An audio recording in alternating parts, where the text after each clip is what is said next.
Please sit down. Tell me. So I'm a bioscience postgraduate student. So আমি আপনাদের CRA কোর্সটার ব্যাপারে শুনলাম। So I'm confused that এটা আমাকে কিভাবে ক্যারিয়ারে সাহায্য করতে পারে। তুমি confused. Bioscience student. Bioscience student. তুমি ক্লিনিক্যাল রিসার্চ সম্বন্ধে কোনো আইডিয়া আছে তোমার? স্যার, যেটুকু আমরা ইন্টারনেটে পড়ে থাকি যে আমাদের এই মেডিকেল যেগুলো মেডিসিন আছে মার্কেটে আসার আগে কিছু ট্রায়ালস হয় এইটুকু। না, ভালো, তো মোটামুটি আইডিয়া। তো দেখো, আমি তোমাকে একটু বুঝিয়ে দিই ব্যাপারটা। এটা না বুঝলে তুমি বুঝতে পারবে না। ক্লিনিক্যাল ট্রায়ালস মানে হচ্ছে প্রত্যেকটা মেডিসিন বা ইভেন কসমেটিক্স বা কোনো মেডিকেল ইকুইপমেন্ট যদি মার্কেটে আসার আগে ম্যান্ডেটরি ক্লিনিক্যাল ট্রায়ালসে যেতে হয় দেখার জন্য কতটা এফেক্টিভ, কতটা এফেক্টিভ নয়। সেই ক্লিনিক্যাল ট্রায়ালসের 4টা বড় ফেজ আছে। প্রথম ফেজটাকে বলা হয় স্টার্টআপ ফেজ। স্টার্টআপ মানে কি? যে ম্যান্ডেট গভর্নমেন্ট থেকে পেয়েছে ট্রায়ালসের জন্য তার সাথে ম্যাচ করিয়ে এথিক্স কমিটি আছে, রেগুলেশন আছে, গাইডলাইন্স আছে, সব মেনে একটা প্রোটোকল তৈরি করতে হয়। যে প্রোটোকল অনুসারে পুরো ট্রায়ালসটা হবে, এটাকে বলে স্টার্টআপ ফেজ। সেকেন্ড ফেজটা হচ্ছে যে প্রোটোকল ট্রায়ালসটা রেডি হয়ে গেল, তারপরে ট্রায়াল সাইট থেকে রেডি করতে হয়। ট্রায়াল সাইটের জন্য হচ্ছে সমস্ত রেডিনেস করা, কারা থাকবে না থাকবে, হসপিটাল অমুক সমুক সব করতে হয়। তার উপরে তোমার হচ্ছে যারা ট্রায়াল যাদের অ্যাপ্লাই তাদের কনসেন্ট দিতে হয়, বলে ইনফর্ম কনসেন্ট না হয়। সব রেডি হয়ে যাওয়ার পরে ট্রায়ালসটা শুরু হয়। এই ফেজের মধ্যে থার্ড ফেজটা হচ্ছে যখন ট্রায়াল চলছে পুরো ক্লিনিক্যাল ট্রায়ালসটাকে মনিটরিং করতে হয়। এটা একটা বড় একটা কাজ। কারণ কখনো 3 মাস, কখনো 6 মাসও লেগে যেতে পারে ট্রায়ালসের জন্য। যে এটা হলো হওয়ার পরে তার ফাইনাল ফেজ হচ্ছে রিপোর্টস আর documentation. Okay sir, sounds good.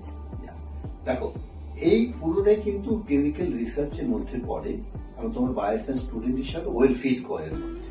এটাকে এনশিওর করার জন্য 4টা ক্ষেত্রে আমরা কিন্তু প্রত্যেককে খুব ভালো করে গ্রুমিং করি। গ্রুমিং? Only theoretical? কিভাবে গ্রুমিং করবেন স্যার? একদম রাইট প্রশ্ন তোমার। থিওরিটিক্যাল অবশ্যই নয়, থিওরিতে বড় প্রশ্ন আছে ডেফিনেটলি, কিন্তু প্রচুর এখানে হ্যান্ডস অন ট্রেনিং দরকার। কারা দিচ্ছে ট্রেনিং? ট্রেনিং দিচ্ছেন ডক্টরসরা, ট্রেনিং দিচ্ছেন ক্লিনিক্যাল ট্রায়ালস প্রফেশনালদের, যারা এই কাজটা করেছেন বা এখন করে যাচ্ছেন তারা। তাই যখন তারা যখন পড়াচ্ছেন তারা কিন্তু প্রচুর ডেমো প্র্যাকটিস নেন। শুধু ডেমো নয়, আমরা কিন্তু প্রচুর প্রজেক্টস অ্যান্ড অ্যাসাইনমেন্টস এর মধ্যে দিয়ে থাকি স্টুডেন্টদের কাছে।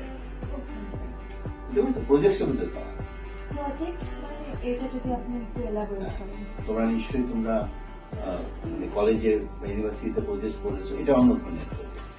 আমাদের প্রজেক্ট হচ্ছে ধরো ট্রায়ালস করছে বা কোনো প্রোটোকল ডিজাইন করছে, প্রোটোকলটাকে একটা প্রোটোকল ডিজাইন করতে তোমাদের দিতে হবে। বা যখন তোমরা সাইটে যাবে কাজ করবে, আমাদের ছেলেমেয়েরা প্রজেক্ট করছে অঙ্কোলজির উপরে, নেফ্রোলজির উপরে, ডার্মাটোলজির উপরে, প্যাথোলজির উপরে, বিভিন্ন এরিয়াও প্রজেক্ট করছে।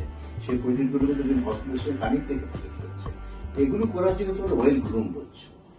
স্যার, আমি কনসার্ন যে আপনি বলছেন রিপোর্টস, এই জিনিসগুলো সবকিছু কি আমাদের সিলেবাসের মধ্যে কভার্ড? সবকিছু কারণ। আর এই যে তোমাদের গ্রুমিং বললাম, গ্রুমিং আরো 2টো ফেজ আছে। একটা ফেজ হচ্ছে তোমাদেরকে কিন্তু ওই থিওরিটিক্যাল ক্লাসের সময় কিন্তু ফিল্ড ওয়ার্কে পাঠানো হবে, যাতে তুমি অ্যাকচুয়ালি কি হয় দেখতে পারবে। তারপরে যখন ফিল্ড ওয়ার্ক কমপ্লিট হলো 6 মাসের ট্রেনিং এর পরে তোমাদের কাছে তবে 6 মাসের জন্য ইন্টার্নশিপে পাঠানো হবে। ইন্টার্নশিপ?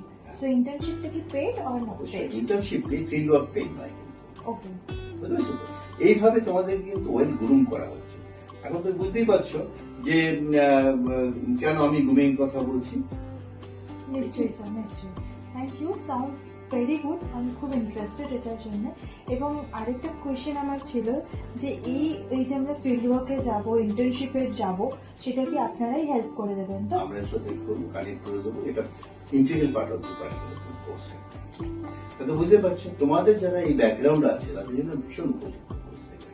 আমাদের ছেলেমেয়েরা পিএইচডি পর্যন্ত করছে মানে এই কোর্সটা করার পরে, ইন্টার্নশিপ শেষ করার পরে।